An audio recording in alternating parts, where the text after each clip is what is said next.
Hello guys, ரொம்பவே ஹெல்த்தியான நாட்டுக்கோழி சூப் எப்படி பண்ணலாங்கிறத பார்க்கலாமா? கடாய் நல்லா சூடானதுக்கப்புறம் 2 டேபிள் ஸ்பூன் முழு மிளகு ஆட் பண்ணிக்கலாம். அது கூடவே 2 டேபிள் ஸ்பூன் ஜீரகம் ஆட் பண்ணதுக்கப்புறம் நல்லா சோட்டே பண்ணி விட்டுக்கோங்க. அதோட அரோமா நல்லா வந்ததுக்கப்புறமா 2 டேபிள் ஸ்பூன் சோம்பு ஆட் பண்ணிக்கணும். சோம்பு ஜீரகம் நல்லா பொரிஞ்சு வந்ததுக்கப்புறம் தான் ஆட் பண்ணணும், இல்லாட்டினா கருகி போகிறதுக்கு நல்ல சான்சஸ் இருக்குது. சோம்பு ஓரளவுக்கு பொரிஞ்சு வந்ததும் 2 டேபிள் ஸ்பூன் முழு மல்லி ஆட் பண்ணிக்கோங்க. கூடவே 4 கிராம்பு, 2 பட்டை, 3 காஞ்ச மிளகா ஆட் பண்ணி நல்லா ஒரு ட்ரை ரோஸ்ட் பண்ணி எடுத்துக்கலாம். இதோட ஃப்ளேவர் ரொம்பவே நல்லாயிருக்கும். இந்த அளவுக்கு நல்லா ட்ரை ரோஸ்ட் ஆகி வந்ததும் இதை நம்ம பவுடர் பண்ணி எடுத்து வச்சுக்கலாம். இதை அப்படியே தனியாக வச்சுக்கோங்க. இப்போ சூப்பை தாளிப்பு பண்ணிடலாம். அதுக்கு குக்கரில் 2 குழி நல்லெண்ணெய் ஆட் பண்ணிக்கிறேன். இது நல்லெண்ணெயில் தாங்க பண்ணணும், அப்போ தான் ரொம்ப நல்லாயிருக்கும். கூடவே 1 கப் போல் சின்ன வெங்காயம் ஆட் பண்ணி நல்லா சோட்டே பண்ணி விட்டுக்கிறேன். சின்ன வெங்காயத்தோட கலர் நல்லா மாறி வர வரைக்கும் சோட்டே பண்ணிக்கோங்க. அது கூடவே 2 டேபிள் ஸ்பூன் போல் சின்ன வெங்காயத்தை நல்லா ஒரு ஃபைன் பேஸ்ட்டாக அரைச்சி வச்சுருக்கேன். அதையும் இது கூட ஆட் பண்ணி நல்லா சோட்டே பண்ணி எடுத்துக்கலாம். இந்த வெங்காயத்தோட கலர் மாறி வரணும், அதோட ரா ஸ்மெல்லும் போயிருக்கணும். அப்போ தான் உங்களுக்கு டேஸ்ட் நல்லாயிருக்கும். இல்லாட்டினா சூப் ஒரு ஸ்வீட்னஸ் கொடுத்துரும். இந்த ஸ்டேஜில் 2 tablespoon ginger garlic paste add பண்ணிக்கிறேன்.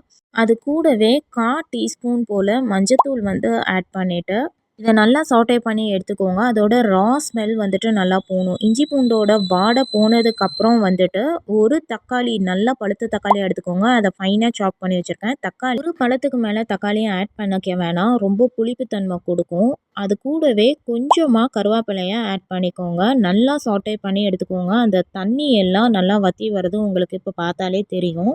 தக்காளி நல்லா இந்த அளவுக்கு குலைவாக மசிஞ்சு வந்ததுக்கப்புறம் நம்ம ஆல்ரெடி நல்லா க்ளீன் பண்ணி வச்சுருக்கிற நாட்டுக்கோழியை ஆட் பண்ணிக்கலாம். நான் இன்றைக்கி 1/2 kg எடுத்துருக்கிறேன்.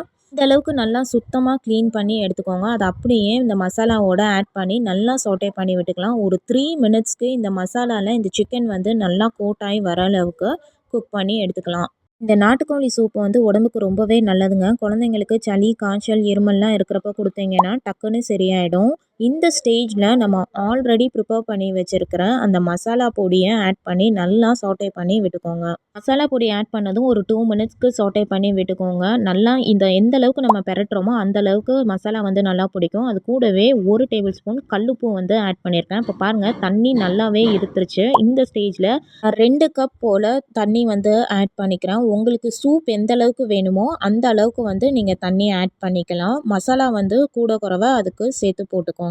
நல்லா ஒரு டைம் மிக்ஸ் பண்ணி விட்டுக்கோங்க. எல்லாத்தையும் மிக்ஸ் பண்ணதுக்கப்புறம் ஃபைனலாக கொத்தமல்லியை ஃபைனாக சாப் பண்ணி வச்சுருக்கேன். அதையும் போட்டுட்டு நல்லா ஒரு கொதி வந்ததுக்கப்புறம் குக்கரை க்ளோஸ் பண்ணிவிடுங்க. 8 விசில் வர வச்சு எடுத்துக்கலாம்.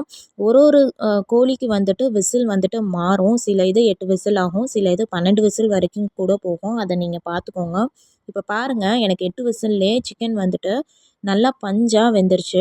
பாருங்கள், நான் கை வச்சு ப்ரெஸ் பண்ணும் போதே உங்களுக்கு தெரியும் எந்த அளவுக்கு வெந்து வந்திருக்குதுன்னு. இந்த அளவுக்கு வெந்து வந்தால் தான் சூப் டேஸ்ட் நல்லாயிருக்கும். இதை நீங்களும் உங்கள் வீட்டில் ட்ரை பண்ணி பார்த்துட்டு எப்படி இருக்குன்னு சொல்லுங்கள்.